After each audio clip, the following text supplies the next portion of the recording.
guys! Good afternoon! Ngayon magluluto ako ng dinner. Tapos yung lulutuin ko is baked pasta na may kamatis, cherry tomato, and then may cheese, pita cheese, and then garlic, and then olive oil, and then basil. So yung gagawin ko is lagyan ko siya ng olive oil. I-shake ko lang siya sa olive oil. Tapos, ilagay ko yung cheese dito sa gitna. And then, we bake it. Let's do it.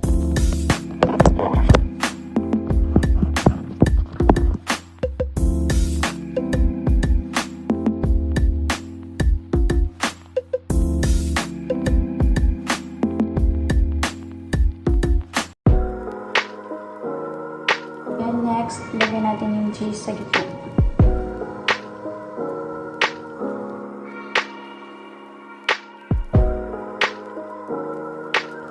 And the other one.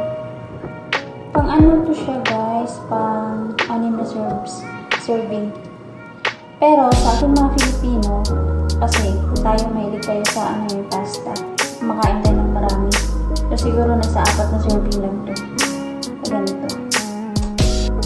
And then, siya nga pala. Asin. Wait lang.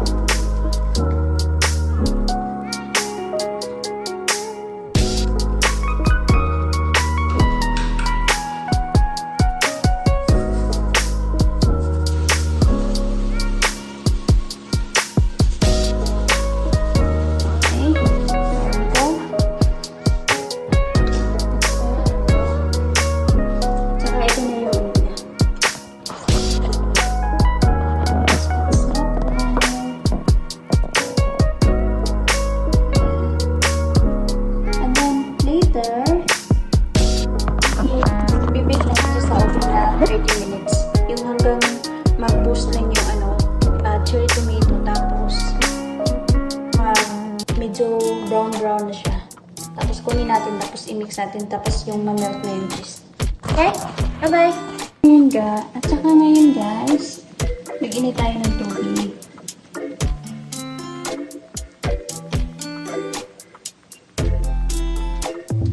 Para sa pasta. Tapos yung pasta na ginagamit nila is ito, Barilla. Kasi ito, Italian.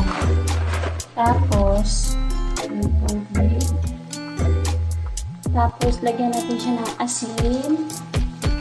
Para naman may lasa yung pasta pa. Kapaluto niya. Hindi yung matabang. Ako, pag maglalagay ako ng asin, pag naano na siya, nag-boil na yung tubig, titikman ko yung tubig kung sakto na ba yung asin o kulang. Para baka naman marami yung malagay natin tapos maalat na yung pasta. So, at least pag maalat, pwede mo siyang dagdagan ng tubig.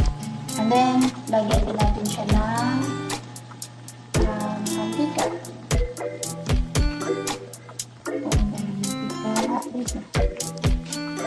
Kasi ang ganda niya.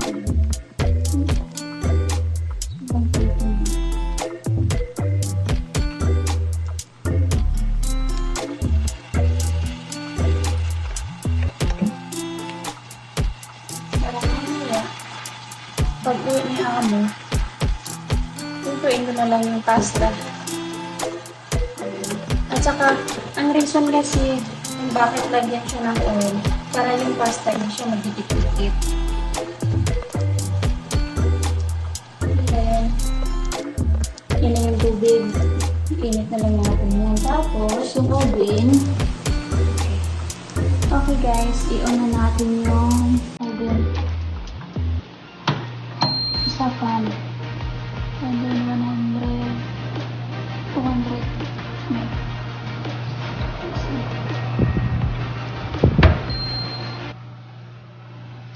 Okay, antayin natin mainit tapos lagyan na natin yung kamatis at saka cheese. So, habang nag-aantay tayo sa guys, sa kamatis na maluto, mag-chop tayo ng basil.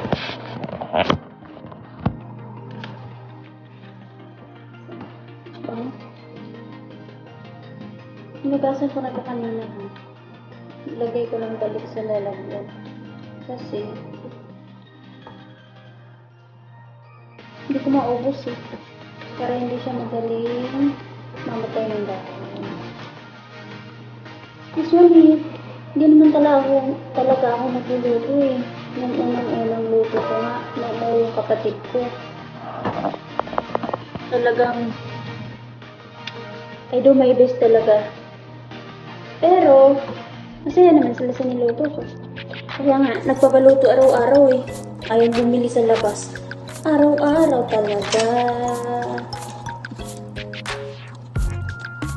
Pero I'm happy naman sa pagluluto. At saka, isang dish lang naman pinapaluto ni Ma'am lagi. Nung one time, may visitor lang siya na taga ibang bansa, dalawa.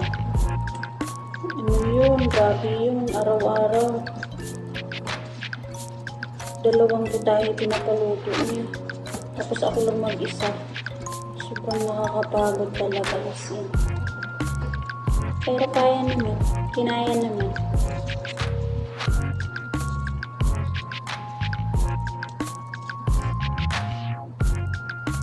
Saka pinaluto niya pa ako ng mitsus. Kung ano yung medyo mahirap lutuin yun yung pinapaluto niya. Usually kasi nagluluto dito yung kapatid ko eh, nagbakasyon siya. Kaya ako muna yung kusinira dito. Pero, she's coming soon! Balik ko na yung trono sa kanya! Pero I love cooking na. Parang I love cooking na. Masaya!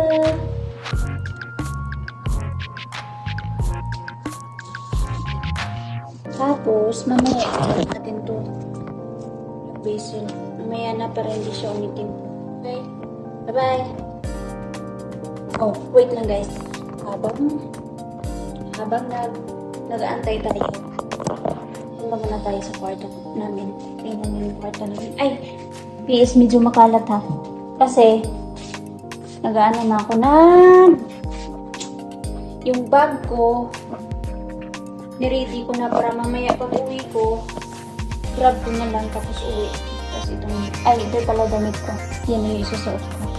Ito yung kwarto ng kapatid, bed ng kapatid ko. Tapos ako naman sa baba. Yan yung bed ko. Pero, walang huminga dyan kasi umuwi ako pagkatapos ng trabaho. Tapos yung kabinet namin. Yan. May aircon pa kami. Sosyalin kami. May aircon kami. Yan yung kwarto namin. Pero, I like it. Bye! So, after we bake guys, for 30 minutes, ito na siya ngayon. Ngayon, umimix na ngayon siya. Ito na siya guys, minix ko na siya. Tapos mamaya, ilalagay nila yung pasta dyan. Tapos na, kain. Ito na guys, luto na. Hindi ko na na-vlog yung nag-mix kasi andito na si Thank you!